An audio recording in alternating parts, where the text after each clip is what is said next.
What's up, everybody? Welcome to VS Code live from Builds. This is awesome. We're so glad you're here. My name is Burke, and this is my co-host, Jason Langsdorf from Code TV. How's it going, Jason? I'm having such a good time. Is everybody awake? Like, I see people are still eating. People just ate. Yeah, That's what we need. That's what we need. Thank you. Yeah, see, we got you after lunch, not before lunch, because we're good people. That's Yeah, right. Exactly. That's right. So here, look, this is what we're doing today. We live stream every week or semi-weekly or sometimes semi-monthly. We're working on it, folks, right? It's a muscle. But today we're doing something special. We got a vibe coding challenge for you that we're gonna do live right now. And so I wanna introduce you to the 4 contestants who are gonna be vibe coding. So first up, we have someone whose musical tastes don't always align with mine. We fight a bit about the shared Spotify playlist. But one of my favorite PMs from the VS Code team, Bridget Murtaugh. Hey, Bridget, how's it going? Hey, Burke, good to be here. Glad you are here. It's gonna be awesome. Next to her, we have all the way from London, a man who types so fast, even Copilot's like, nope, I don't wanna do it. Chris Reddington. Hey, Chris, from GitHub. Thanks for being here. Thank you. Next to that, we have a man who we don't know how to pronounce his last name, and neither does he. So we call him P. Boggs. It's Pierce Boggin, or Bogan, one of the two. And then lastly, we have down on the end, the Thrilla from Mozilla. He used to work at Mozilla. We have Harold Kirschner from the VS Code team as well.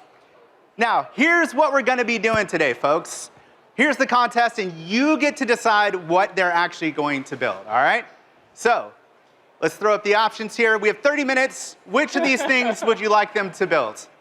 Shall we have them do Halo, Grand Theft Auto, Call of Duty, or Horizon Forza 5?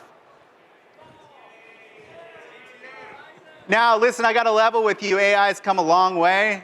It ain't come that far, right? We only got 30 minutes. I tell you what. Instead, let's dial it back just a hair. I got 4 different options for you. So we could do Flappy Bird, Classic Sneck, Frogger, Sneck, yeah. Snick. Frogger, or Doodle Jump. So this is how we're gonna do this, right? Show of hands, Flappy Bird.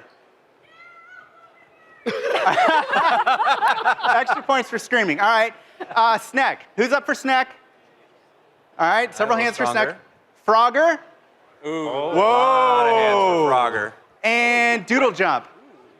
Whoa, it's between Frogger and Doodle Jump. Wait, is it? Should we do a cheer off for this? close. We got to get these folks started. Yeah, let's do a cheer off. Ready? Frogger. Doodle Jump? Oh, I think it's Frogger. I think it was Frogger. It's Frogger. Yeah. All Frogger right. it is. Ready, set, begin. All right, while our folks start to code over here, we've got the 4 up over here so you can watch them as they go. But Jason, from, what's everybody laughing at? I gotta see it now. I can't read the prompts. Yes, I know what Frogger is. That's good. I just wanted to clarify. Do you know what Frogger is?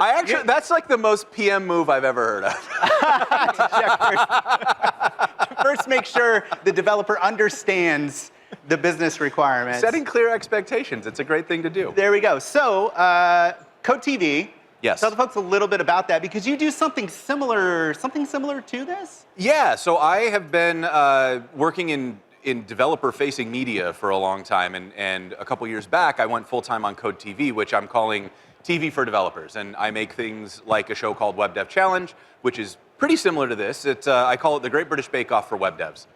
We also make a few game shows. We've got one where people have to answer trivia questions and eat hot wings, and we're working on a few more. So, you know, if you're into that sort of thing, that's what I do. Check it out. And I think we have a clip that we can run from the show. Go ahead and run that clip. In Vue.js, what directive would you use to conditionally render an element? Thank you. Wow. Can I react to it? Oh, please. Is that possible to take points off the board for bad puns? What did I say? I like dev jokes and I cannot lie.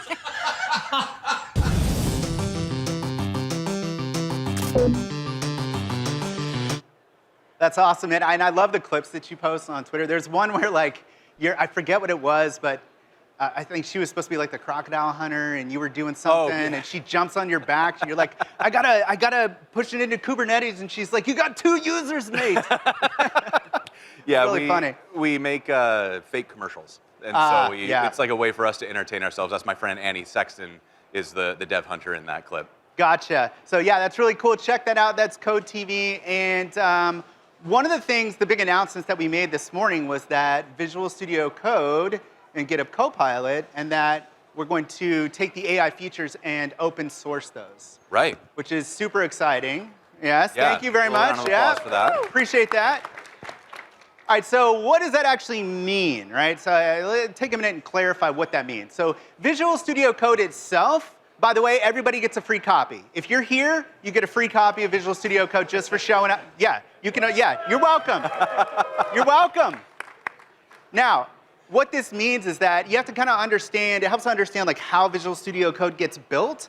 And so you have the Visual Studio Code team building Visual Studio Code core itself, which is open source. Right. And then you have the GitHub Copilot chat extension, and you have the completions extension.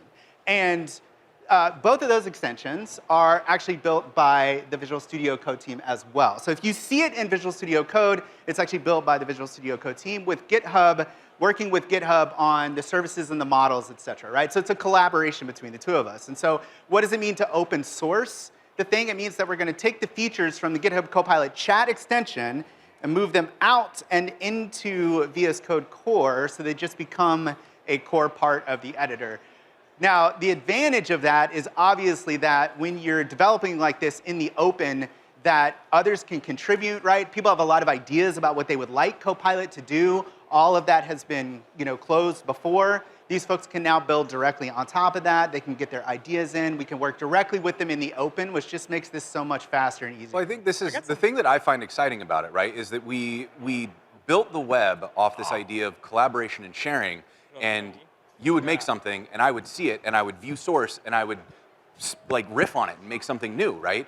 And so far, we haven't really been able to do that with AI because everything that we see is closed source. So you're kind of reverse engineering it without being able to see how it works. So this is very exciting to me because it means that if I see something happening and I'm like, oh, but I'd like to do it just a little bit different, I'm not having to like build my own thing. I don't have to fork a repo or like take wild guesses. I can just go in and actually use the source code and just tweak it the way I like it. And hopefully you'll accept that PR. Or I can build a little extension of my own that modifies it or whatever it is. Exactly. So get those PRs in, man. You said it. Now you got to do it. All right. So it's been, how many minutes have we given them? So they've about had 5 minutes in. 5 minutes in. Like yeah, that. that's plenty of time. Let's check in and see what we've actually. Oh my gosh. Let's start here. Let's check in with Bridget. What in the world? It's a little bit challenging. That's I a didn't bit of say it. to start easy. That's a bit of an interstate. There's no way you're surviving that. Yeah. But like it moved. We've got Instantly something dead. going. That is pretty impressive, though, right away. So what are you using here to do this? So I'm using agent mode powered by GPT-4.1. For context as well, I have high hopes for this half hour for how far I'll be able to get. I'm using an existing website I have that's about dev containers, and I'm hoping to be able to make this like a custom Frogger game that's somehow about dev containers. You put the Frogger game in the dev containers. I did. I added right? a new page here. So Which you can actually see- work on look, dev containers. I do. I like that. Yeah. Very interesting twist. Y'all keep that in mind because you're going to get to vote on the winners at the end, and the prize is absolutely nothing, right? So it's going to be very exciting. All right, Chris, what's up, bro? Where are you at? We're still kind of planning and going. So we're starting to structure some stuff in the repo here. Right, in right. VS Code locally. But I've got a kind of dual strategy going on. Okay. So, VS Code, we're starting here. But here at GitHub, we announced something else earlier this morning as well. That's right, you did. We announced Copilot coding agent. So I figured, let's create a GitHub issue as well. And Wait, so you just opened an issue for it to build Frogger? yeah. So I'm gonna go the dual path strategy and see how we go. So you're literally just not doing anything at all. No, I'm here too. I'm working in 2 places at once. Okay. Yeah. Amazing. But Bridget's got a functional game. You've got a plan and an agent Yeah. on it. Yeah. We'll see how We'll you see do. how we go. That's a lot of red.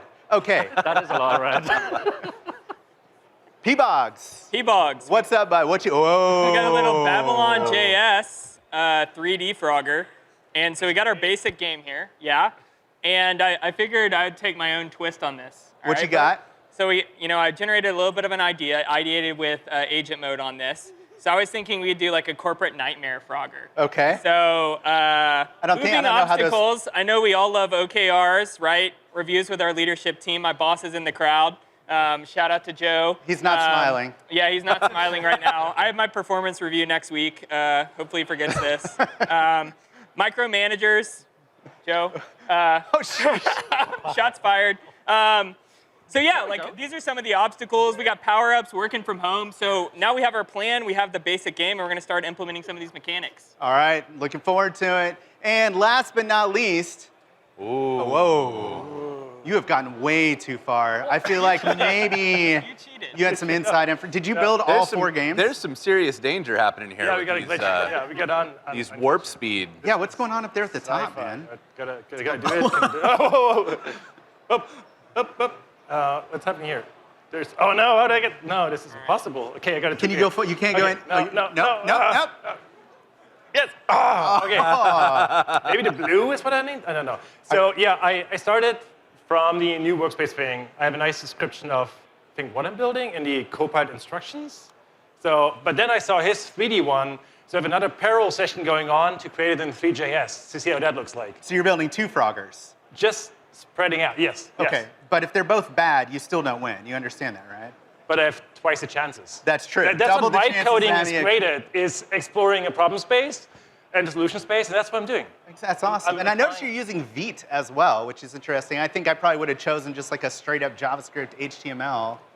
Yes, but with Vite you get the live errors as well, and when the agent mode actually runs a task, it says, oh, it didn't run correctly because there's a compile error, so you get all the runtime. Can go back and fix its As own well, issues. yes. Ah, very nice. All right, let's let these folks stay at it, and we'll come back over here. And let's talk a little bit, Jason, about what these folks are actually doing here. Thank So- God, because I've been waiting for somebody to explain it to me. Okay, well, I'm about to do it. Here we go. nice segue. Thank you very much. So what we're doing is we're using something called agent mode in Visual Studio Code. How many folks out here have used agent mode, are familiar, right? Raise your hand if you've heard the word Copilot, right? Okay, okay. exactly. All right, yeah. All right. So But raise your hand if you have not used an agent mode yet. Yeah, I see. So this is where I've been feeling is I keep trying, but I kind of run into this this overwhelm where every time I start going, there's a new term, a new acronym, a new piece of jargon that I've never heard before, and it kind of bogs me down and has stopped me from going. So this whole thing was me elaborately maneuvering my way to be able to force you to explain it to me live. well, here we go. I'm gonna do my best. So you're absolutely right? Things change all the time, and even in Visual Studio Code, they've changed faster. Technology has probably moved faster in the last 6 months than in the previous, like, 20 years of my career. It feels very hectic right now. And I know that if I'm working on it every day and it's impossible for me to keep up, I cannot imagine what it's like for folks who are building actual applications out there and not just worrying about Visual Studio Code. And so what an agent is essentially inside of Visual Studio Code is you can think of it, it is chat, right? And then we have multiple modes here in which you can work. So we have an ask mode, an edit mode, and an agent mode, right? And that in and of itself is a little bit, like which one of these things do I use? And a lot of this stuff we're also still figuring out as we go, trying to make these interfaces more intuitive. But ask mode is your standard chat. You ask a question, the model responds, it gives you some code, but it's sandboxed. It doesn't actually touch any of your code. And then edit mode gives it a little bit more control. And in edit mode, you can ask it to do something. It will actually write the code in the file as it completes the task, but it will only do one thing. And one thing only. It won't iterate, it won't try to make any decisions, it's not really gonna do any reasoning, it's just gonna complete the task that you asked it to complete. And then agent mode is where it starts to get really interesting. So let's just start here with a prompt, and I'm gonna use from the model picker here. We've got some models here, several to choose from, we're adding more all the time. I'm gonna use Claude, right? And so everybody kind of has their favorite model. Some of them are better in agent mode. Some of them are better in ask mode. Some people have their favorites. Do people here have a favorite model, like one that you're particularly attached to? I feel like that's the case, right? Like, where's my 4.0 people? Where's my people that like 4.0 a lot? Any like Claude folks in the house? People really like Claude? Any Gemini? We do all models here. Yeah, all right. See, people really like their models, and that's totally fine. So I'm going to use Claude here, and let's just do this. I'm going to go ahead and let's build an application that lets folks vote on which one of these apps they like the most. A surprise twist. There we go. Very meta. Please build an application for voting on 4 contestants who are vibe coding the game Frogger so that the audience can vote for the one that they like the most. Don't worry about storing data in the back end. Just store it locally somehow in the meantime. We'll solve that problem later. Make it look dope. Thank you so much for your help. Goodbye. All right. So at this point, this is almost like delegating a task to a human. Right? If I was going to give it to you. The first mind-blown moment is that did such a good job of transcribing that. Right. Yes, so that's a local speech model that we run actually on your device to do the speech recognition. Has gotten really, really good in the past couple of years. So what it's doing now is you can see it doesn't really know anything about my project. So it's going through and it's actually searching and saying, let's see here, I'll help you build a vibey. Did I say vibey? I didn't say that, did I? A vibey voting, I think it may be misinterpreted what you said. So it reads my package JSON, which is interesting because from the package JSON, you can discern a lot about the project, right? Yeah, and I see that it's got great taste. It's using Astro.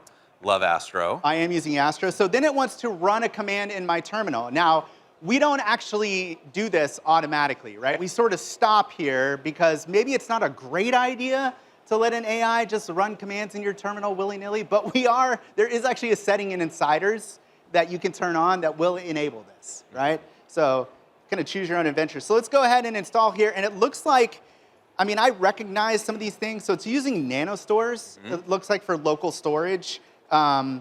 It's adding Tailwind, which is interesting because that's already installed.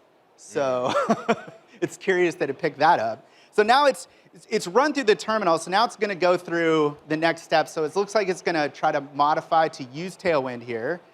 So it's going into a config file. And so what you're watching it do is just sort of move step by step as if it were, as if it were us trying to complete the task. You got to install dependencies, you got to configure. While we're watching this happen, right? If agent mode is capable of doing all of these things, why even have an edit mode?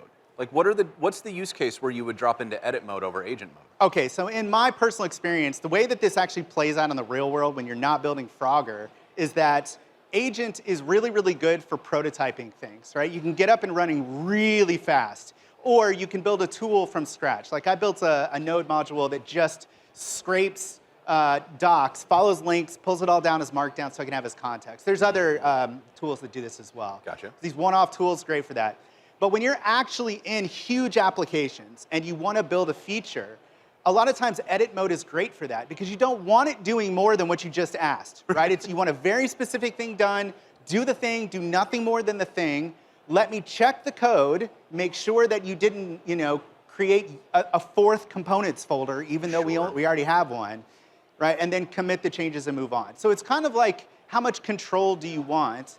And I tend to like a lot of control once I get into okay, I care about this application being successful. How hard will it be for me to clean this mess up if it goes off the rails? Exactly. I need to know exactly everything that you're going to do. In this case, I don't care, right? I just need these folks to be impressed that we were able to build something in 20 minutes. Speaking of which, where are we at time-wise? How long have we had? About 15? Yeah, we give them long enough. Should we check back? I think so, All right, why don't you go ahead and kick it off? So, Bridget, how's it going over here? It's going great. So I've done some theming for my Frog game. So I asked it to theme it with my dev container site. And so it decided this box represented a dev container, which I'm here for it, artistic choice. And then the obstacles are different dev tools. We got like Git, I think we have a Docker whale. I asked it to slow down because initially it was pretty fast. Impressive, yeah. And then I asked it to add levels and also add theming. So it's like an editor kind of in the background. The levels are a little broken.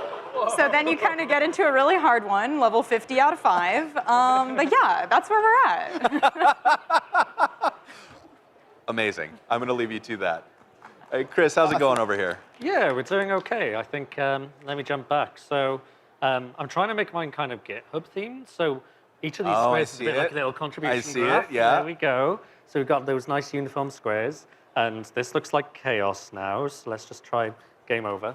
So yeah, we've got that so far. I've kind of been a bit distracted trying to do two at once. So I've just been trying to set up the stuff for Coding Agent as well. So this is the one that you've been This working is the on, local one, and the yeah. Coding Yep. Agent one is still kind of Yep, still whirring in the background. Yep, exactly. So we'll leave that going. Great. Yeah. If you want to make this a lot easier, you can use my contribution graph. Oh, yeah? Basically empty. Sweet.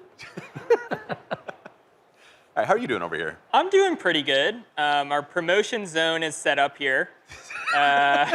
We got our corporate character. We have some cubicles. We all love a cubicle. So those are starting to roll in. So some of the textures and stuff I want for my game are here. Fun little pro tip. Look at this. I popped this puppy out from VS Code. So when I'm vibing out, especially hot reloading with the browser, I can just pop this out, set this always on top. And so even when I interact with the game, right, you can see my character is floating into the sky. But That does make it easier to not get hit by the obstacles. yes, so that's my next bug fix. I also like that you made the somewhat counterintuitive decision to play Frogger backward. Was that a you choice, or was that That was the model. I wonder if the 3D. Oh, look at this. Oh, see there? That's a fun way to do it. Oh, now we're floating. But if you flip it around, you're wearing a tie now, so that's. Exactly. Love that. All right, well, I'll let you continue working on gravity there. How's the neon going? I see we've still got the warp speed obstacles. Now I can move on the logs. I couldn't move on the logs before, so Good, now good. I think I have to move. But meanwhile, my plan B worked. Oh, wow. Whoa. Ooh. So you still got to figure out what this blue part is in the middle. But I just fixed the logs in the back, so they're now visible, and those actually work. Oh, or don't. I like Just that the frog is moonwalking. Like, that's a good touch. Yes, yes. The logs worked before, so I got to maybe figure it out again. Maybe I should have like a log testing environment here, but oh, yeah. So logs next. Nice, nice. Looking really good, everyone. Wow, very nice. Yeah, let's give him a round of applause. Well, That is a lot of progress for not a lot of minutes. Yeah, no kidding. We are way farther than I thought we were. I'm starting to suspect maybe this got leaked somehow and folks built I mean, and don't trust. I've been writing code for a long time, and if I had been told to build a Frogger game, I think in 15 minutes I would have gotten to Googling how a game engine works. That's right. So this is pretty impressive to see. Yeah, definitely. Now, look at switch yours. back- yes. So, not as impressive as, I mean, that's the 3D one is just crazy. That's wild. It's kind of hurting my feelings, honestly. No kidding. It makes me want to build a game. All right, so while we were doing this, so this is what we got from our agent interaction, right? Which is exactly what we asked for, a very simple site. It added a frog face? I mean, is that what that is, or is that a snake? That's a frog, Is that yeah. okay, it's a frog. Does it actually work? Like if we click the buttons? It does not. All right, outstanding. But you see what I mean about prototyping? Like we got really, really far in terms of creating a UI here. And one of the things that I like to do, because I'm not a designer at all, is just come here. So we're gonna keep all these files here. And what I'm gonna do is say, make this look much more modern and very nice, right? And so if you give, specifically with Claude, if you give Claude, you can just use words like modern or pretty or nice, right? Give it some sort of like creative inspiration, and it will actually come up with designs Look at my guy. for you This guy, dude. that you can then, apply to your application. This was something that we played with a while back on the VS Code stream, where we kept giving it arbitrary percentages. Make this UI look 5% better. And it was really funny how it interpreted percentages of goodness. Right, and you can just keep This telling it. looks like it interpreted it very well. Yeah, so yeah, absolutely, it's flawless. So what's happening here is like it's in the middle. It wants to install. Oh, Why look does at it that. want Tailwind forms for better styling? I guess probably so. gonna I mean, be just fine. This is vibe coding, right? You just accept it. Like I didn't want anything to do with forms, but whatever you say. All right, so we'll let it go on here, and then yeah, this is the Astro error page. Which shout out to Astro. Anybody in here actually used Astro, the framework, the web framework? Oh, It's not a lot here. of hands. Oh, listen, if you, let me broaden the poll a bit. JavaScript devs, web devs in the house, Yeah, a few. all right? Anybody working with React? Things like Next.js and Remix? Okay, if you love the internet and you love web standards, Astro is going to be right up your alley. It's one of those things. I was a Yeah. React dev for a very long time. I still am. But now whenever I can, I reach for Astro, and it's just kind of like, oh, God, this feels like the good old days. Yeah, it's really, really nice. So let me broaden that even more. How many like .NET folks in here? Web devs, ASP.NET? Right. I know I'm lumping a lot of stuff in there, aren't I? You're like, dude, those are not all the same thing. How many of you have used computers? Sorry. Sorry. Listen, as a web developer, it is, I just don't understand if other people aren't also web developers. Right, It makes right, sense to me, right. I know those things get built in the back somehow. I'm just not exactly sure how. All right, so we're still running over here, and it looks like it's still iterating. And one of the things that it will do is like iterate over its own problems, right? So you have the problems view, and the agent can actually see this as well. And as they're going through and building out their games, they're doing the same thing, where the agent looks at the problems and then tries to match that or tries to fix it based on what it knows. And that's the iterative sort of process here that you have with an agent. So it says that it's done. So let's go back. It doesn't look very done. So this is what we do when we're vibe coding. We don't ask any questions. We don't try too hard. We just copy the error out, paste it right Oh, you're back not in. even you're not even qualifying it. It's just No, the error. just a raw error right back into the agent. Ah, I see the error. Let me remove that plugin. The one we said we didn't need.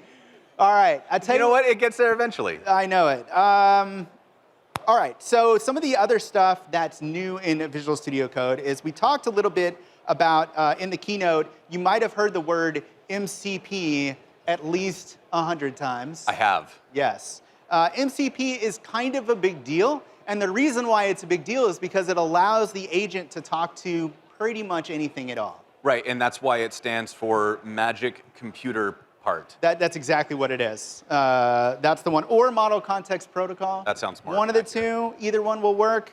I think if you say the latter one at a party, though, people will be like, wow. This guy knows computers. You know computers. Yeah. You are very good at computer, obviously. And so Model Context Protocol, y'all, what it does is it just allows the agent to talk to things like a database or any sort of service, an API. And the reason why it's so popular is because it's a really simple solution to a very hard problem. And the very hard problem is that the models in the agents can do anything, but they need context. And one of the things that I've often said is that prompt engineering is really like just the fine art of giving the model the answer that you want. And what I mean by that is if you give it the context where the answer is in there somewhere, it will most likely find it, because it's really good at that, and then give you the right answer back. However, if you give it half of the information it needs, it will just imagine the other half, right, and give you back something that's completely incorrect. The thing that I've noticed is that a lot of these skills are the skills that we've spent a long time trying not to learn as engineers, like communication, clearly defining outcomes, writing plans, making a to-do list, like all these things that we were like, no, I'm a real engineer, I would never need those. And now we're like, oh, but I'm a prompt engineer now, I write a lot of lists. Yeah, I like how we broaden the term engineering to just define. I actually wrote a blog post on this, and I think one of the definitions of engineering is just like working with processes to make them better. And I'm like, that's really broad. Right. I thought it was a little bit more specific than that. All right, so we haven't actually used any MCP servers here, but in Visual Studio Code, you can see that I've got them here. And so we give you a bunch out of the box. They're not actually, they're tools, right? You can think of these as tools. But things like Codebase, which will search your code base. Things like Fetch, which will actually fetch a web page. So you can like put the docs in if the thing keeps failing. Just literally give it the docs, right? It's just like you. It also needs to read the docs. And here I have Apple shortcuts, right? So I can actually get this thing to send me a message, I think. And in fact, we should actually try this out in Ask. So if I just do, let me just do list.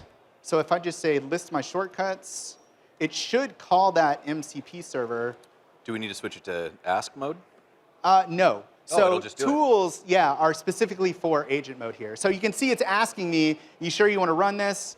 And as you saw in the keynote, we can just say always allow, and it won't ask again, right? But we always want to make sure that you want this thing to, because we don't know what the thing's going to do, right? Right, especially because some of these you're installing from a third party. It's an MCP agent that somebody wrote for a tool that they don't control. It's like a user land solution or whatever. Right. So you probably want to maybe give it a gander, maybe do a test try before you just give it the all clear. Exactly. So we have different things that we have here. Like I have turning on the garage lights, a Shazam shortcut, a skip back, resizing windows. And then this one here, like show notification. So I actually should be able to say like, okay, run show notification with a nifty message. All right, and so here I'm not actually telling it specifically to call a tool. I'm just sort of having a back and forth. It knows that the tool is there. Okay, so see, it decides I'm going to go ahead and run that. Here it is. Let's go ahead and run. And I may be on Do Not Disturb, so it may not pop up at all. But it should, yeah, so there it is. You're doing great. Keep those positive vibes flowing. Perfect. But the power of this means that MCP servers can do literally anything, right? Like, what is the limitation here? It's kind of like, I don't know. What will y'all build to actually do this? Well, I think going back to the original idea around like why MCP is exciting, it's not because of the technology, right? It's because we have miraculously, as an industry, decided to standardize on something. Oh, man. Right? It's a miracle. And it means that we can, in a relatively confident way, build something and know that it's probably going to work wherever it gets deployed because we agreed on a spec. This is why it was exciting when we standardized around things like OpenAPI. It's why, you know, any type of specification that we generally broadly adopt is great. Yeah. Because it means that you can start actually building. You're not saying like, well, I built this thing that's very purposefully tailored to this one model, but it won't work on any of the other ones. So if you want to use it with this other one, you got to port it over here. You know, you can just say, oh, I wrote this MCP agent, and everybody's like, can I use it? You're like, yeah. Yeah, that's awesome. You don't have to ask any clarifying questions. And you know- that's super exciting. You know why standards are so great, right? Because there's Why? so many to choose from. Yeah, that's why we like it. All right, let's go check back in with our coders. I'm going to start right here. And you know what? Actually, I'm going to start down on the ends. Let's switch it up. Where are you at, Harold? I got a jumping frog. You've had 5 minutes. Where did you get the frog eye? Oh, your frog actually jumps. It's just shapes. No, it has eyes. How'd you It get- has eyes too, yeah. Oh, yeah. Oh, it has eyes backwards, but that's okay. It's Yes, fine. you can turn your frog 360. There should be leaves in here. So what I just did last, I gave the AI a screenshot of that's not what you're describing to me down here. So it's fixing the screenshot based on the screenshot I gave it. Where is it? Yeah, so it's fixing the floating leaves. So you took a screenshot of the window, put it Yeah. back in the chat, and said, Yeah. "That's not what I asked for. Please." Right. fix I it." could also do it here. We have this new UI here that you can actually take. This is all HTML, CSS, so you can now hunt the elements. And that's why I said we shouldn't do games, because games are really hard to debug. Now, how to take a screenshot of a weird state? Like, oh no, it breaks. So, but now I'm trying to like just take the whole screenshot. But in this one, I just broke my collision detection, so now I have a free. You can't even Free get, agent. you can't even get through here. I mean, what is this? This is impossible. Come on, there's not even enough That's why space. it's now a superpowered frog that doesn't gotcha. care about obstacles, which is fixing right now. Let's see. Doesn't care about obstacles. I care. like it. You gotta hop over the Yeah. obstacles. Obstacles. Harold's learning from his neighbors. He just realized you turn gravity off, you can win the game every Yes. time. That's right. All right, what you got? Where are we at? Whoa. Okay, so I'm still floating into the sky, so that's not great. But we do have some new textures. So we got some paperwork. I think that's supposed to be the OKRs. Is the paperwork is floating across it's there? floating yeah. across like an obstacle. Yeah, So exactly. if the paperwork hits you, then I die. then you die. Okay. Does that? See?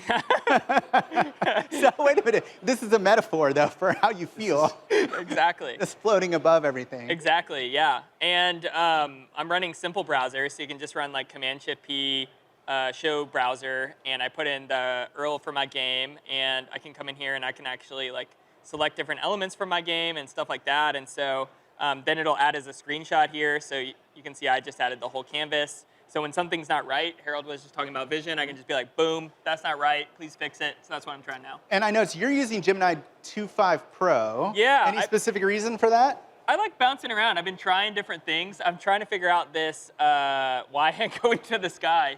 And so sometimes I feel like if you switch models, right? Like, to a different model. Yeah, maybe this guy knows. Maybe you know, because the other one didn't know.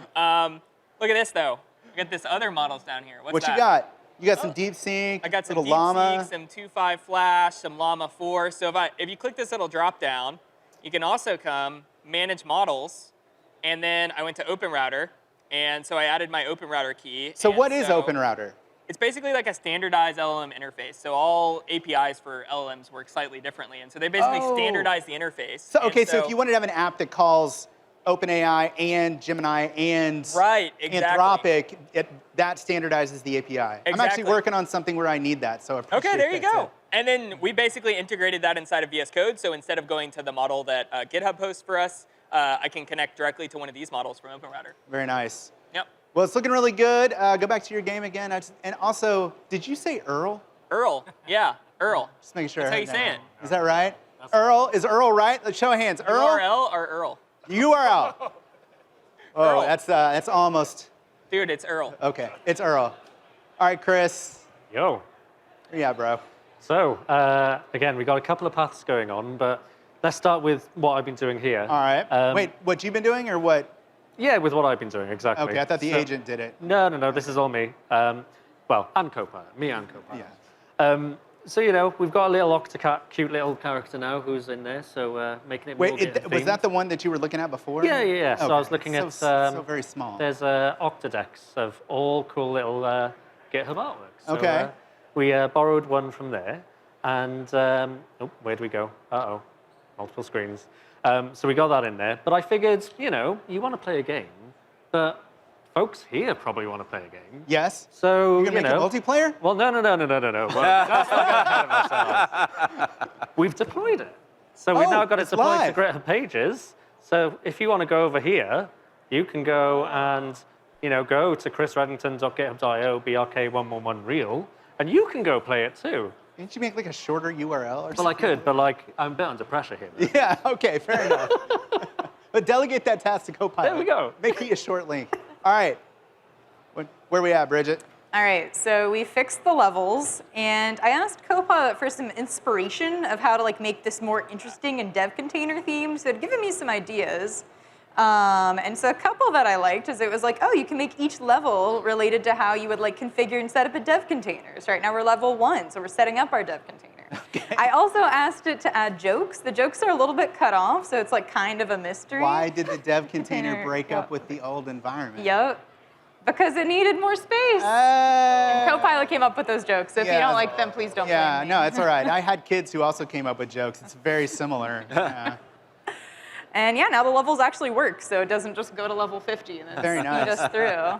Now, question. When you get this finished, are you going to actually deploy this to containers.dev, like the site? Are you going to get it on there? It's like an Easter egg. You know the keyboard shortcut. Maybe, yeah. I won't add a nav bar shortcut to it, but if people just go to /Frogger then Yeah. they're going to be And so pleasantly surprised. Only people here will know about that trick. That's Yeah. awesome. All right, that's great. I tell you what, we're coming up on time a little bit. So one of the things that we've been doing, Jason, is working with our partners a little bit on building out features and functionality in Visual Studio Code along with GitHub Copilot. And we talked about MCP and what that enables and what the possibilities are. And so we got a little video that we put together for you to show you some of that and what some of those possibilities are. So you can go ahead and run that.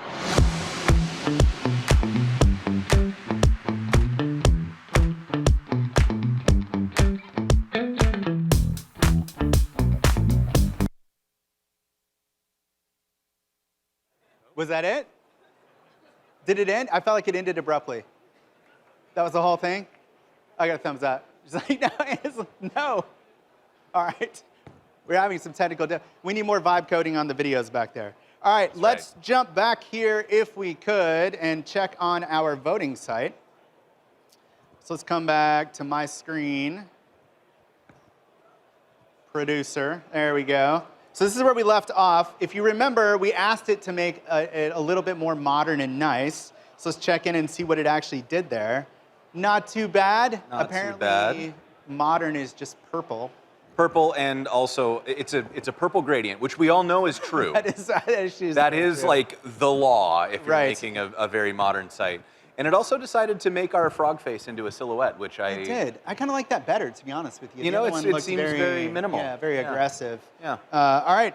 Rate the vibes of our amphibian friends. No, they're not amphibians. I mean, it's close, right? Like, it gets the general idea. It understood 80%. Maybe of we what should were let it getting know at and there. be like, These people just are F- not frogs. Might be a good. yeah, just FYI, these people are not frogs. They're human beings. So adjust site accordingly. Please pay attention. Thank you. Please pay attention. Well, I do like to try to say please and thank you to the AI, right? Like, if at some point we do become self-aware, you don't want the AI being like, yeah, I know you. Right? You've been swearing at me for the past 2 months.